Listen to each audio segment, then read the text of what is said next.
Bonjour, je m'appelle Pilar et plaisir de vous accompagner dans la présentation d'aujourd'hui. Pour ceux qui ne nous connaissent pas, une brève introduction. Chez Machinerie Thomas Guillet, nous disposons de 35 000 machines en stock et de 100 000 m² de site. C'est pourquoi nous sommes des leaders mondiaux dans les équipements d'occasion pour l'industrie alimentaire. Cette fois-ci, nous allons vous présenter un monobloc FBR Elpo pour pasteuriser et en aseptique. Allons-y. Je vais vous parler des composants importants de cet équipement compact, par le désaérateur. Quelle est la fonction du désaérateur? Eh bien, tout d'abord, il stocke de l'eau pour effectuer le nettoyage automatique du monobloc, il reçoit le produit à stériliser et élimine les bulles d'air qu'il peut contenir à l'intérieur. De plus, il réceptionne le produit stérilisé pour une raison quelconque, n'a pu être rempli, parce que la température requise n'a été atteinte, parce que l'opérateur n'a pu le remplir dans son sac aseptique. Ensuite, nous passons à la pompe recirculation, qui ne fonctionne que pour le nettoyage de l'équipement. Puis nous aurions la pompe hélicoïdale, qui fait le chargement dans toute l'installation, lors de la stérilisation et du nettoyage. Eh bien, comme nous le savons tous, les pasteurisateurs aseptiques doivent avoir 3 zones, en commençant par la zone de chauffage, qui est composée de 2 échangeurs de surfaces raclantes aseptiques.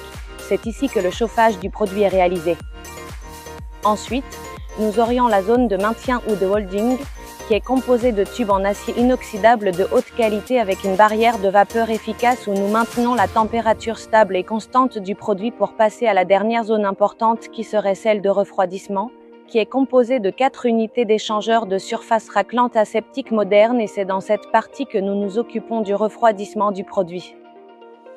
Ensuite, nous aurions également 2 refroidisseurs tubulaires qui entrent en fonctionnement lorsque le produit retourne au réservoir à chaud ou une fois que la machine est stérilisée pour s'ajuster à la température de stérilisation.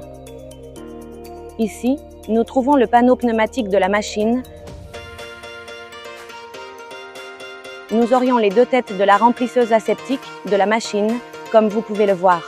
La première chose qui se positionne est par ici et ensuite, dans ces cylindres, le sac est à double tête, par exemple. Comme vous le verrez, tandis qu'un sac se remplit, l'opérateur de la machine peut positionner un autre sac sur l'autre tête et effectuer la stérilisation de la tête et du sac, optimisant ainsi au maximum la production.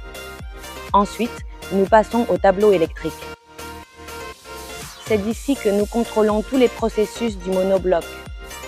Le logiciel est conçu par l'équipe de programmation de Thomas Guillet, qui est livré avec la machine pour ne pas avoir à modifier les paramètres du programme. Tous les processus de cet équipement sont automatisés et contrôlés depuis le PLC. Chez Machinerie Thomas Guillet, nous sommes spécialisés dans les installations aseptiques et tout type d'équipement pour l'industrie alimentaire. Merci de nous avoir accompagnés dans cette vidéo et nous vous invitons à nous contacter et à nous rendre visite pour découvrir le reste des machines en stock disponibles dans nos installations. À bientôt.